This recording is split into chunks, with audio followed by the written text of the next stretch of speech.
Bismillahirrahmanirrahim. Dear leaders dan calon leaders seluruh Indonesia, kembali lagi kita pada acara Indonesia Leaders Talk yang pada malam ini mengambil tema tentang putusan MK dan nasib pemilu. Sekarang supaya MK-nya bisa memutuskan dengan akal sehat, kita dengar dulu guru akal sehat kita, Bu Rocky Gerung nih, supaya memberikan wejangan kepada MK. Bu Rocky. Oke, apa Ya, masalahnya? silakan. Ya, pasca keputusan MK udah dinyatakan bersalah, Ketua MK yang lama sudah diganti, tapi statusnya saat ini keputusannya masih mengikat, tapi kita juga lagi menunggu keputusan baru dari MK, tuntutan baru ya. Semoga bisa merubah keputusan yang lama. Bagaimana Bung Rocky melihat fenomena? Konsekuensinya memang harus berubah. Kan semua hakim di situ ditegur, itu istilahnya ditegur. Padahal itu bangsat sebetulnya kan. Kan itu dasarnya kalau kita baca di dalam ya, modeling di dalam surat oke, ditegur. Tetapi prinsipnya ini bangsat.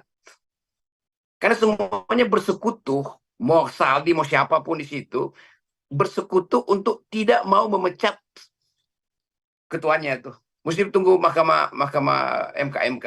Bayangin kalau ketua MK bukan Jimli Nasidik. Karena Jimli Asidik orang publik akhirnya separuh percaya walaupun nggak maksimal dilakukan oleh Jimli Asidik. Kayak itu intinya kan. Jadi harusnya ada semacam biper dalam dalam diri 9 hakim itu bahwa kami bersalah, kami mundur rame-rame itu. Jadi juga curang kenapa cuma si paman yang diberhentikan. Mestinya semua diberhentikan. Kalaupun nggak diberhentikan, etik malu itu tuh, same culture itu mesti ada di situ. Cuman itu peradaban terakhir Mahkamah Konstitusi. Apalagi coba, setiap teguran etis itu artinya, lu bangsat, itu kira-kira. Jadi, jadi apakah itu teguran teknis? Itu teguran etis. Beda dengan melanggar kode etik. Kode etik itu bisa dari 1, 2, 3, 4, 10. Oke, gue cuma langgar 3, yang 7 nggak gue langgar, nggak apa-apa. Ini melanggar prinsip yang disebut conflict of interest. Itu adalah ultimate ethics di situ tuh. Katanya conflict of interest memang, tapi di dalam conflict of interest itu orang berkilah nggak mungkin, memang nggak mungkin dari conflict of interest. Karena apa? Karena semua orang merasa tidak ada indikasi untuk melakukan itu tuh. Padahal indikasinya itu yang diselundupkan. Itu dalilnya begitu. Saya akan berbuat baik. Tidak bisa. Selalu harus diambil prinsip falibilisme. The very ethics of falibilisme. Setiap manusia didesain untuk berbuat salah. Di dalam struktur kekuasaan, semua potensi berbuat salah itu harus dianggap absolut. Oleh karena itu diperlukan satu kode etik. Yang kedua, ethical principle. Bukan sekedar kode etik yang dibikin 1-7 itu. Jadi begitu cara melihatnya. Dan ya kita mesti biasakan kalau udah ditegur, sama kalau ini persis sama dengan kalau apa misalnya ombudsman udah ngomong, ya itu artinya udah dipermalukan, mundur, kan itu kan prinsipnya. Kalau apalagi yang nggak bisa dieksekusi itu pengadilan tata usaha negara memang nggak bisa dieksekusi, tapi itu artinya udah di tingkat di mana si pejabat publik itu statusnya terhina, nggak usah ngelit, nggak mau ngelit ke siapa. Kalau prinsip terakhir itu imperative of ethical call itu udah diucapkan, tinggal menunggu sebetulnya Jimli betul-betul paham tentang ultimate dari ethical call itu apa enggak. Kelihatannya dia masih menghindar. Dia nggak mau sebut siapa yang mengintervensi Ketua Mahkamah Konstitusi. Di poin 8 disebut. Kami menemukan bahwa ada intervensi dari pihak luar. Siapa pihak luar itu? Pasti pihak yang lebih tinggi dari Ketua Mahkamah Konstitusi. Itu namanya pihak luar. Masa yang mengintervensi adalah Mardani Alisera? Masa yang mengintervensi adalah Ketua BEM UI? Masa yang mengintervensi adalah Mandor Pasar? Nggak ada. Pasti kekuasaan yang ada di atas Ketua Mahkamah Konstitusi. Siapa itu? Menteri? Tidak. Menteri di bawah mereka. Siapa? Ya cuma presiden yang bisa mengintervensi. Nah, Jimli nggak boleh main-main dalam prinsip itu. Kalau nggak, dia juga bagian dari punakawan di situ tuh. Upaya untuk sampai membuktikan fakta. Oh, saya nggak ke waktu itu. Lalu kapan dibukanya? Nanti di DPR. Sama aja bukanya sekarang. Sudah diperintah oleh moral publik kok. Dan Anda dapat mandat dari moral publik untuk membersihkan MK-MK. Mandat itu kemudian diadministrasikan dalam bentuk surat pengangkatan. Itu reasoning itu nggak bisa masuk. Pada Jimbe juga nggak bisa masuk pada hakim-hakim konstitusi itu. Jadi 99 itu mestinya mundur begitu caranya itu. Kalau yang diterapkan adalah prinsip etik, bukan prinsip kode etik, beda itu. Gitu kira-kira ya. Saudara Haldi yang akan jadi calon ketua MK-MK. Baik, jadi Bung Rocky menyikapi rendahnya legitimasi hasil keputusan MK ini, bagaimana masyarakat, civil society harusnya menyikapinya ya? Karena kalau ini akan diteruskan, kepemimpinan Indonesia seandainya dihasilkan dari produk hukum yang cacat, ini akan sangat rendah legitimasi dan berpotensi menimbulkan dampak buruk ke depan. Dari anak SMA sampai profesor, kecuali profesor yang baru ditangkap di apa namanya itu wakil menteri itu, menganggap bahwa itu keputusan yang menipu. Karena itu mereka serentak mengucapkan kami muak. Apa yang lebih tinggi dari kata muak itu? Muak karena orang muak itu karena bengah di lambungnya. Tapi ini muak secara eksistensial, muak fisik. Bukan muak fisik, muak psikis. Bahasa Prancis lebih bagus menerangkan itu. Nausea tuh. Antara marah, jengkel, dan gak bisa terima. Itu yang disebut sebagai muak. Nah, muak itu bentuk tertinggi dari delegitimasi.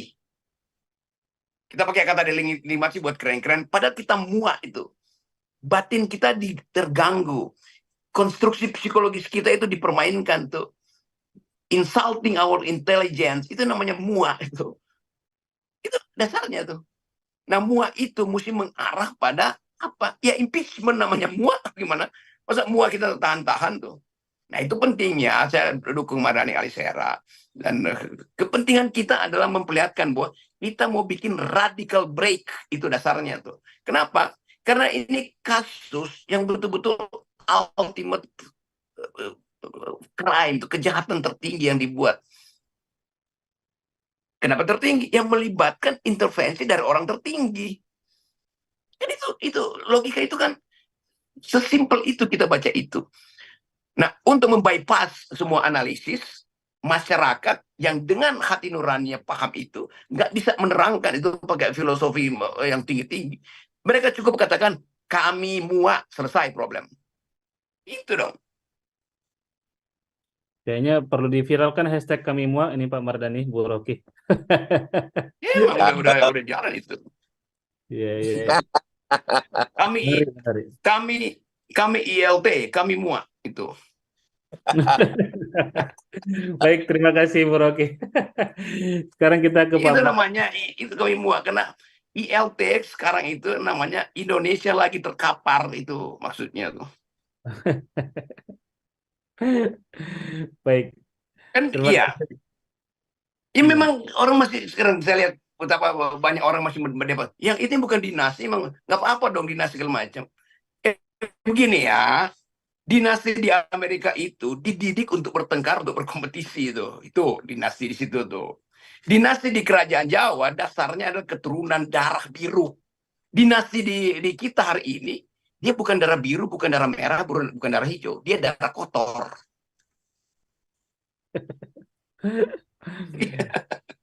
Baik, Ya, apa? Gitu kira-kira. baik, terima kasih Bu Oke. Rocky. Oke, sekarang kita lanjut. Masih panjang diskusi. Kita ke Pak Mardhani dulu. Oke. Baik, Pak Mardhani, dengan adanya cacat hukum atas keputusan MK sudah diputuskan secara resmi oleh MK ada pelanggaran secara etik dalam keputusan MK ini. Apa tindak lanjut yang dilakukan DPR? Kan sempat ada usulan untuk menggulirkan hak angket terkait dengan keputusan MK ini. Karena harusnya DPR juga merespon eh, tanggapan dan keinginan dari masyarakat agar ya tadi kami muak ini harus dihentikan gitu. Kasih Bang Haldi, salah satu fungsi DPR itu pengawasan ya, tapi juga ada fungsi legislasi. Tetapi kalau saya melihat ini beyond controlling ya. Ini tidak bisa lagi diawasi ya. Tapi ini memang perlu dibina ya.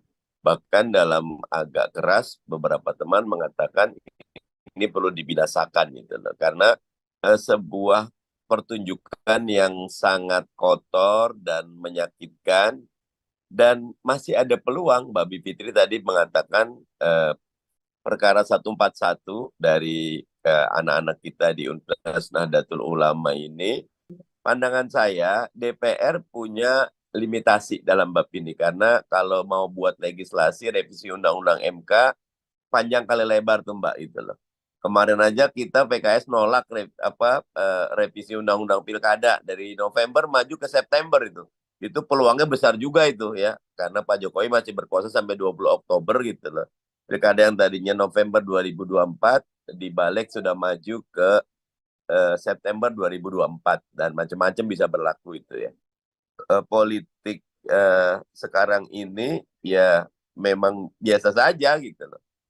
Ini ada satu decoupling, kalau sebelumnya ada decoupling di ekonomi Mbak Bivitri, sekarang ada decoupling di kebatinan politik antara masyarakat dengan apa yang berlaku di elit. Dan ini mungkin satu pekerjaan besar yang ILT coba ya. ILT ini kan sebetulnya bagian dari forum civic education gitu ya. Kita ingin ayo beberapa isu kadang-kadang tidak populer ya. Kadang kita ambil isu budaya tentang Mokhtar Lobis punya tipologi manusia Indonesia. Kadang kita bahas tentang bola ya. Kemarin kita bahas juga tentang sesuatu yang TikTok dan lain-lain. Tetapi kita ingin ayo masyarakat karena memang agak susah ya, it takes two to tango gitu loh.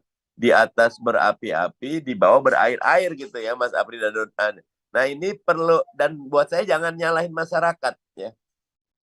Yang sudah dipertunjukkan Bung Rocky luar biasa, Mbak Bivitri dan civil society luar biasa, tapi kita juga perlu memahami logika masyarakat ya.